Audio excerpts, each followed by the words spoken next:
ಬಂದೆ ಭವ್ಯ ಅವರೇ. ಫಾರೂಕ್ ಅವರೇ, ಈಗಷ್ಟೇ ರಘು ದೊಡ್ಡೇರಿ ಅವರು ಹೇಳಿದ್ರು, ನಾವು ಎಲ್ಲ ಧರ್ಮಕ್ಕೂ ಅನ್ವಯವಾಗುವಂತೆ, ಕರ್ನಾಟಕದ ಪ್ರತಿಯೊಬ್ಬ ಪ್ರಜೆಗೂ ಅನ್ವಯವಾಗುವಂತೆ ಕಾನೂನು ತರ್ತಿದ್ದಾರೆ ಅಂತ. ಈಗ ಅನೇಕ ಮುಸಲ್ಮಾನ್ ಮುಖಂಡರು ಈ ಕಾನೂನನ್ನು ಮುಕ್ತ ಕಂಠದಿಂದ ಸ್ವಾಗತಿಸಿದ್ದಾರೆ. ಬಟ್ ರಘು ದೊಡ್ಡೇರಿಯವರೇ ಹೇಳ್ದಾಗೆ, ನಾಳೆ ದಿನ ಯಾರಾದರೂ 15 ನಿಮಿಷ ಪೊಲೀಸರನ್ನ ತೆಗೆದಾಕಿ ನಾವು ಏನು ಮಾಡ್ತೀವಿ ಅಂತ ಮಾತನಾಡಿದ್ರೆ ಅವ್ರಿಗೂ ಅನ್ವಯ ಆಗುತ್ತೆ. ಯಾರಾದರೂ ನಾಳೆ ದಿನ ಗಜ್ವಾಯೆ ಹಿಂದಂದ್ರೆ, ಪೂರ್ತಿ ಕೇಳಿಸ್ಕೊಳ್ಳಿ, ನಾಳೆ ದಿನ ಯಾರಾದರೂ ಗಜ್ವಾಯೆ ಹಿಂದಂದ್ರೆ ಅವ್ರ ಮೇಲೂ ಅನ್ವಯ ಆಗುತ್ತೆ. ನಾಳೆ ದಿನ ಯಾರಾದರೂ ಸರ್ಕನ್ ಸೆ ಜುದಾ ಅಂದ್ರೆ ಅವ್ರಿಗೂ ಅನ್ವಯ ಆಗುತ್ತೆ. ಉತ್ತರ ಕೊಡಿ ಫಾರೂಕ್ ಅವರು.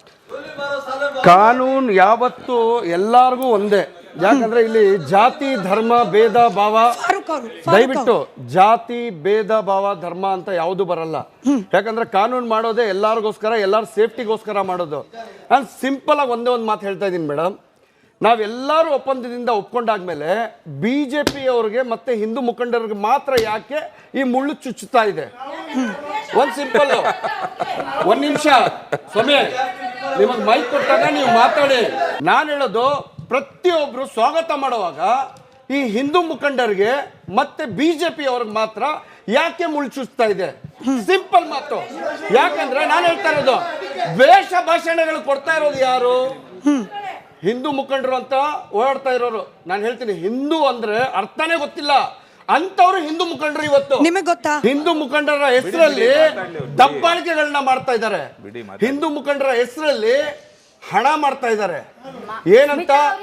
ಒಂದ್ ನಿಮಿಷ ದಯವಿಟ್ಟು ಸುಮ್ಗಿರಿ, ದಯವಿಟ್ಟು ಸುಮ್ಗಿರಿ. ನೀವು ಮಾತಾಡುವಾಗ ನಾನು ಮಾತಾಡಲ್ಲ. ಕಾನೂನ್ನ ಕೈಯಲ್ಲಿ ತಗೊಂಡವ್ರಿಗೆ ಎಲ್ಲರಿಗೂ ನೀವು ವಿಧಾನಸಭೆಯಲ್ಲಿ ನಿಂತ್ಕೊಂಡು ಮಾತಾಡ್ತೀರಾ. ನಾನು ಸಿಂಪಲ್ ಆಗಿ ಹೇಳ್ತಾ ಇರೋದು, ನೀವು ನಿಜವಾದ ನಾಗರಿಕರು ಹೇಳಿದ್ರೆ ಏನು ಮಾಡಬೇಕು? ಕಾನೂನು ಪರವಾಗಿ ಹೋಗಿ, ಪೊಲೀಸ್ ಇಲಾಖೆ ಇದೆ, ಅದಕ್ಕೆ ಅಂತ ಸಂಬಂಧಪಟ್ಟಂಗೆ ಬೇರೆ ಅಧಿಕಾರಿಗಳಿದೆ, ಅವ್ರಿಗೆ ಇಂಟಿಮೇಷನ್ ಕೊಡಿ, ಕೆಲಸ ಮಾಡಿ, ನೀಟಾಗಿ ನಿಂತ್ಕೊಂಡು ಕೆಲಸ ಮಾಡಿ. ಯಾರು ಬೇಡ ಅಂತಾರೆ? ನೀವು ಹೋಗ್ತಾ ಇರೋದು ಏನಕ್ಕೆ? ನಾನು ಸಿಂಪಲ್ ಆಗಿ ಹೇಳ್ತಾ ಇರೋದು, ಕಾನೂನು ನಾವು ಕೈಯಲ್ಲಿ ತಗೊಳಂಗಿದ್ರೆ ಮತ್ತೆ ಕಾನೂನು ಇರೋದು ಯಾಕೆ? ಕಾನೂನು ಇರೋದು ಯಾಕೆ? ನಾವ್ ಯಾಕೆ ತಗೊಳ್ಬೇಕು ಕೈಯಲ್ಲಿ ಅಂತ ಕೇಳ್ತಾ ಇರೋದು. ಇದೆಲ್ಲರಿಗೂ ಅನ್ವಯ ಆಗುತ್ತೆ. ಎಲ್ಲರಿಗೂ, ಪೊಲೀಸ್ ಸ್ಟೇಷನ್ಗೆ ಬೆಂಕಿ ಹಾಕೋರ್ಗೆ, ಗಣಪತಿ ಮೆರವಣಿಗೆ ಪ್ರತಿಯೊಬ್ಬರಿಗೂ. ಸರ್ ಭವ್ಯ ಅವರೇ, ಅನುಮಾನ ಯಾಕೆ ಬರುತ್ತೆ ಅಂದರೆ, ವಿಕಾಸ್ ಪುತ್ತೂರ್ ತರದವರು ಭಾಷಣ ಪ್ರಾರಂಭ ಮಾಡ್ಲಿಕ್ಕೆ ಮುಂಚೆ ಒಂದು ನೋಟಿಸ್, ಇದೇ ರೀತಿ ಕಣ್ತಪ್ಪಿನಿಂದ ನೋಟಿಸು ಬೇರೆ ಸಮುದಾಯದವ್ರಿಗೆ ಹೋಗಲ್ಲ, ಬೇರೆ ಮುಖಂಡರಿಗೆ ಹೋಗಲ್ಲ. ಇದಿಷ್ಟೇ ಅನುಮಾನಕ್ಕೆ ಕಾರಣನಾ? ನಿಜವಾಗ್ಲೂ ಹಿಂದೂ ಮುಖಂಡರಿಗೆ ಈ ಕಾನೂನಿನ ಬಗ್ಗೆ ಭಯ ಇದೆ? ಭಯ ಅಂತ ಅಲ್ಲ, ವಾಸ್ತವ ಆ ಥರ ಇದೆ. ನಾನು ಮೊದಲನೇದಾಗಿ ಸಮಸ್ತ ನಾಗರಿಕರ ಪರವಾಗಿ ರಾಜ್ಯಪಾಲರಿಗೆ ಅಭಿನಂದನೆ ಹೇಳ್ತೇನೆ. ಯಾಕಂದರೆ ಇನ್ನೂ ಬಿಲ್ ಪಾಸ್ ಮಾಡಲಿಲ್ಲ. ಬಿಲ್ ಪಾಸ್ ಮಾಡುವ ಮೊದಲೇ ನಾವೇ ನಮ್ಮ ಹಿಂದೂ ಜನಜಾಗೃತಿ ಸಮಿತಿಯಿಂದನೇ ಮೈಸೂರಲ್ಲಿ ನಾವೊಂದು ಕನ್ನಿಕಾ ಪರಮೇಶ್ವರಿ ದೇವಸ್ಥಾನದಲ್ಲಿ ಸಭೆ ಮಾಡಲಿಕ್ಕಿದ್ವಿ, ಧರ್ಮಸಭೆ ಅಂತ ಮಾಡಲಿಕ್ಕಿದ್ವಿ. ಅದಕ್ಕೂ ಮೊದಲು ನಮಗೆ ನೋಟಿಸ್ ಬಂದಿದೆ ಅಲ್ಲಿಂದ, ನೀವು ಸಭೆ ಮಾಡೋದಾದರೆ 10 ಈ ಇಂತಿಂಥ ಕಾಲಮ್ಮು ಅಥವಾ ಇಂತಿಂಥವ್ರನ್ನ ಕರೆಸಬಾರ್ದು, ಈ ಎಲ್ಲ ವಿಷಯವನ್ನ ನೀವು ಅಲ್ಲಿ ಮಾತಾಡಬಾರ್ದು ಅಂತ. ಇನ್ನು ಕಾನೂನೇ ಬರಲಿಲ್ಲ. ಕಾನೂನು ಬರೋಕ್ಕೂ ಮುಂಚೆನೆ ನಮ್ಮ ಮೇಲೆ ಬರೀ ಅದು ಹಿಂದೂಗಳಿಗೆ ಮಾತ್ರ, ಹಿಂದೂ ಸಂಘಟನೆಗಳಿಗೆ ಮಾತ್ರ ಅಪ್ಲಿಕೇಬಲ್ ಆಗ್ತಾ ಇದೆ. ಹಾಗಾಗಿ ಈ ಕಾನೂನು ಆಲ್ರೆಡಿ, ಈಗ ಹೇಳಿದ್ರು ಮೋಹನ್ ಅವರು, ಆಲ್ರೆಡಿ ರಾಷ್ಟ್ರೀಯ ಸ್ತರದಲ್ಲಿ ಒಂದು ಕಾನೂನಿದೆ. ಅದಲ್ಲದೆ ಇದೊಂದು ಯಾಕೆ ಬೇಕು? ಈ ಕಾನೂನು ತಂದು ಹಿಂದೂಗಳ ಅಥವಾ ಏನು ಅವರ ಸರ್ಕಾರ ಇರ್ಬೋದು, ಇಲ್ಲಿ ಅನ್ಯಾಯ ಆಗ್ತಾ ಇದೆ ಅಲ್ಲ, ಆ ಅನ್ಯಾಯದ ವಿರುದ್ಧ ಮಾತಾಡುವವರು ವಾಯ್ಸ್ ರೈಸ್ ಮಾಡಂಗೆ ಇಲ್ಲ. ಎಷ್ಟು ಅನ್ಯಾಯ ಆಗ್ತಾ ಇದೆ ಅದ್ರ ವಿರುದ್ಧ ನಾವು ಮಾತಾಡಂಗೆ ಇಲ್ಲ. ಈಗ ವಾಸ್ತವ ಸ್ಥಿತಿ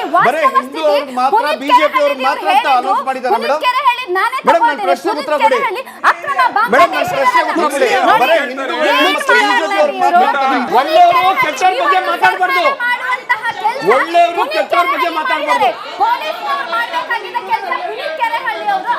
ಬಾಂಗ್ಲಾದೇಶಿಗರನ್ನ ಹಿಡಿಕೊಟ್ರು, ಅವರನ್ನ ಇವತ್ತು ಜೈಲಿಗೆ ಕಟ್ಟಿದ್ದಾರೆ.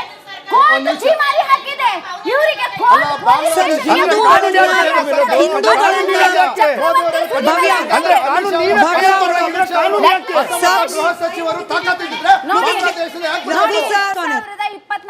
ಜಸ್ಟ್ ಅವರು ಟ್ವೀಟ್ ಮಾಡಿದ್ರು.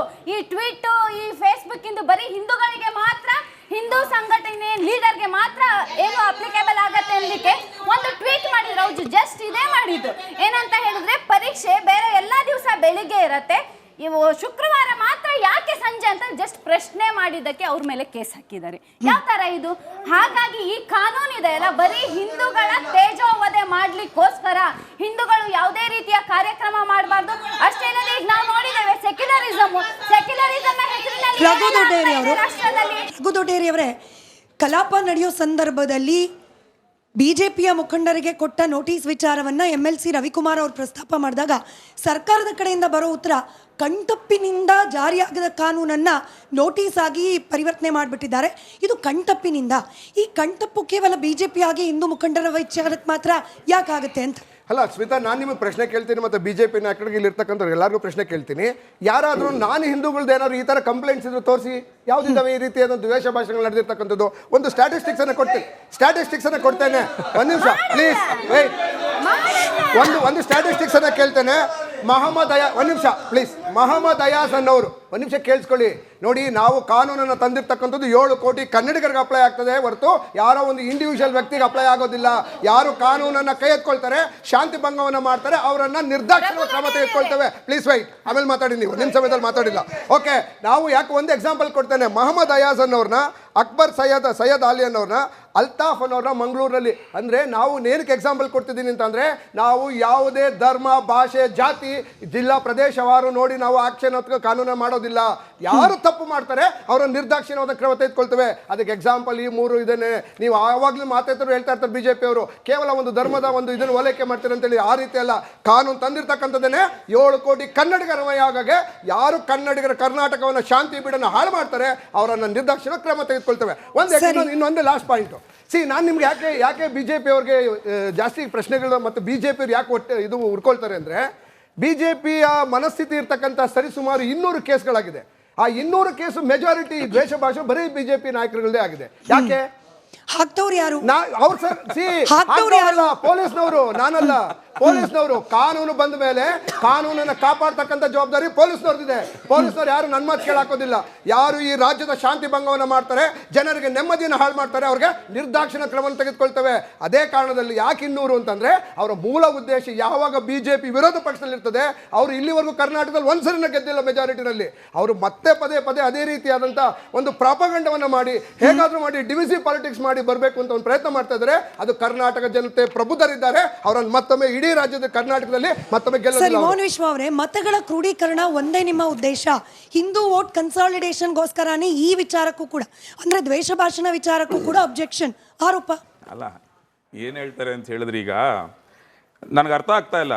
ಇನ್ನೂ ಅದು ಕಾನೂನು ಆಗೇ ಇಲ್ಲ. 20 ಸಲ ಹೇಳ್ಬಿಟ್ರು ಕಾನೂನಲ್ಲಿ ಅರೆಸ್ಟ್ ಮಾಡ್ತೀವಿ ಅಂತ ಹೇಳ್ಬಿಟ್ಟು. ಸೊ ಇದು ಅವರ ಪ್ರೌಢಿಮೆ ತೋರಿಸುತ್ತೆ. ನೀವು ಹೇಳ್ದಂಗೆ ಗೃಹ ಸಚಿವರೇ ಹೇಳಿದ್ದಾರೆ. ತಿರ್ಗಾ ಪುನೀತ್ ಕೆರಳಿ ವಿಚಾರದಲ್ಲಿ ನಾನು ಪ್ರಸ್ತಾಪ ಮಾಡ್ಬೇಕು, ನನ್ನನ್ನ ನಿಮ್ಮನೇಲಿ ಕೂತಿರನ್ನ ಬಿಟ್ಬಿಡಿ ರೇ. ಜಡ್ಜ್ ಏನ್ ಹೇಳಿದ್ರು ಬೇಲ್ ಕೊಡ್ಬೇಕಾರೆ, ನಿಮಗೆ 3 ಕಾಸಿನ ಯೋಗ್ಯತೆ ಇಲ್ಲ ನಿಮ್ಮ ಸರ್ಕಾರಕ್ಕೆ ಬಾಂಗ್ಲಾದೇಶಗಳನ್ನ ಓಡಿಸೋದಕ್ಕೆ. ನಾಚಿಕೆ ಮಾನ ಮರ್ಯಾದೆ ಇಲ್ಲ ನಿಮ್ಗೆ. ಅವನ ಕೆಲಸ ಮಾಡ್ತಾ ಇದ್ದಾನೆ, ಅವನ ಹತ್ರ ಕೊಡಿ ಅಂತ ಹೇಳಿದ್ರು.